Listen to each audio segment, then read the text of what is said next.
बिस्मिल्लाहिर्रहमानिर्रहीम। लाखों करोड़ों दुरूदो सलाम मोहम्मद मुस्तफ़ा सल्लल्लाहु अलैहि वसल्लम और आले मोहम्मद पर। मैं हूँ उमर दराज गोंदल। मुल्क में सदारती इलेक्शन हो रहा है और आप मेरे पीछे देख पा रहे होंगे, आपको पंजाब असम्बली दिखाई दे रही है और हम भी पंजाब असम्बली में इस इलेक्शन को कवर कर रहे हैं। चूँकि चारों सूबाई असम्बलियाँ, सेनेट और कौमी असम्बली मिल के आज सदर का इंतखाब करेगी, लेकिन असल खबर इससे हटके है जो मैं आपको इस दौरान देना चाहता हूँ। वो खबर क्या है? खबर ये है कि नंबर 1 आपको कल हमने बता दिया था कि चूंकि यहाँ पे आ रहे हैं मोहसिन नकवी साहब, उनको सेनेटर मुंतखब कराया जाएगा और उसके बाद उनको निगरान वजीर दाखिला लगाया जाएगा। अब मोहसिन नकवी के पास क्या गीदड़ सिंह ही है कि वो निगरान वजीर आला पंजाब आता है, उसके बाद उसकी कोई ऐसी खदमात है कि उसके बाद उसको क्रिकेट बोर्ड का चेयरमैन लगाया जाता है। तो अब वही मोहसिन नकवी जो है वो ऊपर जाके विफाकी वज़ीर दाखिला बन रहा है। अगर मोहसिन नकवी इतना ही कॉम्पिटेंट है और इतना ही लायक है और वो मुल्क को बेहतर चला सकता है तो फिर ख़त्म करें सिलसिला, पूरा मुल्क उसके हवाले कर दें। ये उस इंतज़ाम में आप पढ़ के उन्हें, एक बात तो हो गई है। असल खबर जो है वो रात को पाकिस्तान तहरीक इंसाफ ने इस बारे में बड़ा बाज़ाब्ता तौर पर जो ऐलान किया है उनका, देखिए जो 9 मई का वाक़या है जिसके ऊपर ज़ाहिर है हम बहुत सारी बातें सुन रहे हैं। असद कैसर साहब रात को जियो के शो में बैठे हुए थे, उनका देखिए 9 मई के वाक़े के पीछे 2 ही लोग हैं, एक मोहसिन नकवी है और एक IG पंजाब है। और उनके मुताबिक अगर आप मोहसिन नकवी को वज़ीर दाखिला बनाते हैं तो इसका मतलब बड़ा सादा सा है, फिर हुकूमत भूल जाए कि हम कोई बातचीत करेंगे या हमारी कोई मुफाहमत हो सकती है या कोई मुज़ाकरात हो सकते हैं।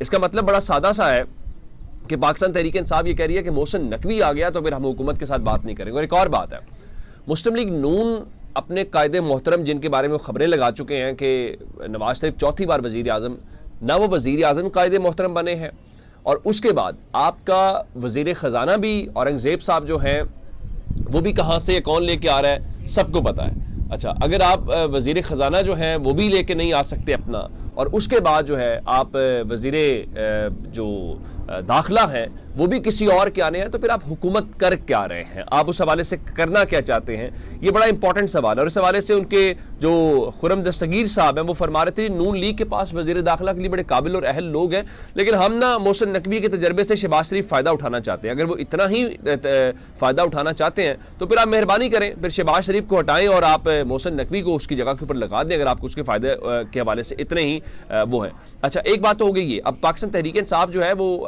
कानूनी महाज के ऊपर भी इस वक्त अपनी कोशिश कर रही है। इस बारे में जो असद कैसर है उनका हम कानूनी महाज के ऊपर भी कर रहे हैं और अभी एहतजाज थोड़ा कर रहे हैं। अब कल तहरीक इंसाफ ने एक बार फिर इतवार के रोज एहतजाज की कॉल दी हुई है और उनके मुताबिक अगर हमारी बात नहीं सुनी जाती तो फिर हम भरपूर तरीके से सड़कों पे भी आएंगे और अपने हक के लिए लड़ेंगे भी और एहतजाज भी करेंगे। असल मामला तो ये हो गया कि जिसमें वो कह रहे हैं कि जनाब हम ये सब कुछ हो रहा है लेकिन इससे डेवलपमेंट कुछ और है, और वो मुफाहमत वाली बात को या उस सारी चीज़ को ये कह रहे हैं कि तो मोहसिन नकवी दूसरा सड़कों के ऊपर, लेकिन असल बात शेर अफजल मरवत सामने लेके आए कि क्या इस वक्त पाकिस्तान तहरीक इंसाफ और इस्टेब्लिशमेंट के दरमियान कोई राब्ता हुआ है, कोई राब्ता हो रहा है या कोई राब्ता मुमकिन है। इमरान खान ने उस दिन जब सहाफ़ियों से गैर रस्मी गुफ्तगू की तो उसमें वो कह रहे थे कि 8 फरवरी के बाद मेरे से कोई राब्ता नहीं हुआ, और वो क्यों नहीं हुआ मैं उसकी अभी वजह नहीं बता सकता, लेकिन शेर अफजल मरवत जो है कम से कम वो वजह सामने लेके आ गए हैं। उनके मुताबिक इस्टेब्लिशमेंट के साथ कुछ ना कुछ राब्ता हुआ है। अब ये डायरेक्ट राब्ता हुआ है, ये इनडायरेक्ट राब्ता हुआ है, कहीं से मैसेज कन्वे हुआ है। बहुत सारे लोग कहते हैं कि शाह महमूद कुरैशी साहब को, जाहिर है कि अब आप कहेंगे कि फलां शख्स जेल में है तो मुलाकातें आमतौर पे होती हैं, जब आप बीमार होते हैं अस्पताल मुंतकिल किया जाता है तो गैर मामूली इयादत और सारा कुछ है। नुसरत जावेद साहब का दावा यह है कि शाह महमूद कुरैशी को अडयाला से निकाला गया और उनको पैगाम पहुंचाया गया, फिर वो बुशरा बीबी के जरिए खान साहब तक पैगाम पहुंचाया गया, फिर खान साहब ने उसके ऊपर अमल दरामद नहीं किया जो भी उनको कहा गया। शेर अफजल मरवत इस हद तक तस्दीक कर रहे हैं कि उनकी इस्टेब्लिशमेंट के साथ कहीं ना कोई गुफ्तगू या राब्ता हुआ है, लेकिन अगली बात भी बता रहे हैं जो इमरान खान कह रहे थे, मैं अभी बात नहीं बता सकता, कि इस्टेब्लिशमेंट की जो शराइत व ज़वाबित हैं, यानी जो उनकी डिमांड्स हैं या जो वो बातें कर रहे हैं उनके मुताबिक वो हमारी सोच और हमारे नुक्ता नज़र से मुताबिकत नहीं रखती। और उनका उसकी एक वजह यह भी है कि इमरान खान साहब ये समझते हैं और उनके ऊपर अगर आप मज़ीद सख्ती कर भी रहे हैं तो उस धमकी की बुनियाद के ऊपर भी वो पीछे नहीं हटेंगे क्योंकि वो ये समझते हैं कि किसी भी किस्म की डील या मुफाहमत उनकी और उनकी जमात की जो कुर्बानियां हैं उसके साथ इसको गद्दारी कहा जाएगा। अब उनके मुताबिक वो अगर कोई डील होती भी है, पाकिस्तान तहरीक इंसाफ को डील करती भी है, तो वो सियासी कुव्वतों के दरमियान करेगी और उस तरफ शायद वो ना जाए। अब उनके मुताबिक उनके मुखालिफिन भी यही सोच रहे हैं कि कब तक वो एस्टैब्लिशमेंट की गुड बुक के अंदर रहेंगे और तब तक ही ज़ाहिर है उनकी हुकूमत चलती हुई दिखाई दे रही है। अब ये असल वो बात है जिससे यकीनी तौर पे अब वो सरप्राइजिंगली, क्योंकि पाकिस्तान में होता क्या है कि आमतौर पे जब दबाया जाता है, एस्टैब्लिशमेंट रगड़ा लगाती है, केसेस बनाती है, गिरफ्तारियां करती है, तो उसका मतलब है आप दबाव बढ़ाते हैं और उसके बाद डील विल की तरफ चीज़ें आती है। मैं आपको पहले भी कह चुका हूं कि इमरान खान 8 फरवरी के बाद जिस पोजीशन के ऊपर है, इमरान खान ने एनआरओ नहीं लेना, इमरान खान ने एनआरओ देना है। ये दो बड़ी मुख्तलिफ सूरत हाल है। आज वोटिंग हो रही है, एक बड़ा दिलचस्प लम्हा वहां पे आया। देखिए, एक आसिफ जरदारी मेंबर है और इस ऐवान के अंदर आज मरीम नवाज शरीफ भी उनको वोट करेंगी, शहबाज शरीफ भी उनको वोट करेंगे। वो कल तक जो हमें कहते थे और जो नारे लगाते थे कि हम लाहौर की सड़कों के ऊपर उनको घसीटेंगे और पेट फाड़ के शहबाज शरीफ साहब ने पैसा निकालना था, आज वो उनके सदारती उम्मीदवार हैं। अब महमूद खान जो अचकजई हैं, जाहिर है उनको तो वो वोट नहीं दे सकते। कल तक आप उनके बारे में बातें करते थे।